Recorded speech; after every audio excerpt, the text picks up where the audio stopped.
So we're very much looking forward to our BBC Click Radio Space Extravaganza from the Radio Theatre this coming Tuesday, presented by me, Gareth Mitchell, and with expertise from LJ Rich. Hello.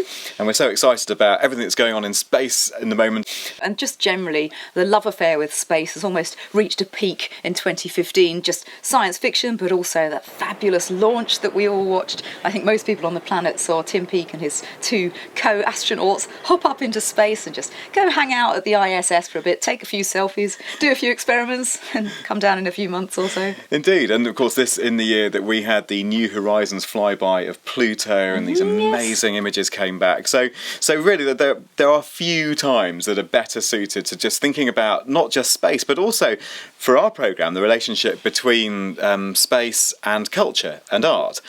So Star Trek, I guess, is a good example, which has led scientists in the real world to consider, could we ever go at warp speed? You know, is faster than light speed travel possible? And they're running the maths on that. That's off the back of Star Trek. You take Star Trek, for example, you've got the mobile flip phone, but also if you look at Star Trek Next Generation, everyone was moving around with tablets, there was video calling. Lots of ideas have come from science fiction.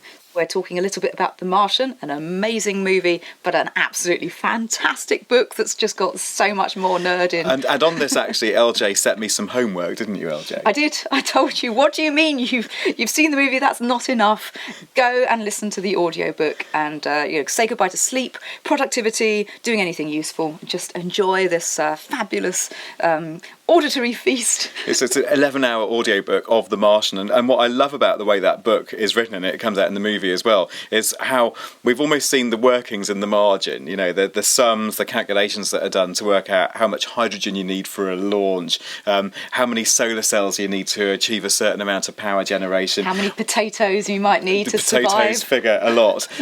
And so that to me was this perfect confluence of a gripping story, a piece of art, a piece of culture, but was absolutely backed up by science, mathematics, chemistry. It was all in there. And in fact, in real life Mars exploration, I'm very excited about this, LJ. We have a scientist who, in a roundabout way, controls the Curiosity rover on Mars. It's up there at the moment. So he comes up with ideas, with experiments here on his laptop in London, relays his thoughts and his ideas over to the control team at NASA, and then they're the people who then steer the rover. But we hope we've whetted your appetite to ideally come along to the Radio Theatre, although I do think all the tickets have gone. But if you have a ticket, use it, turn up, come along and see us, but obviously listen to the programme. There'll be lots of details about how you can listen to the programme either live or download it later or listen to it on demand. It's an hour of space extravaganza.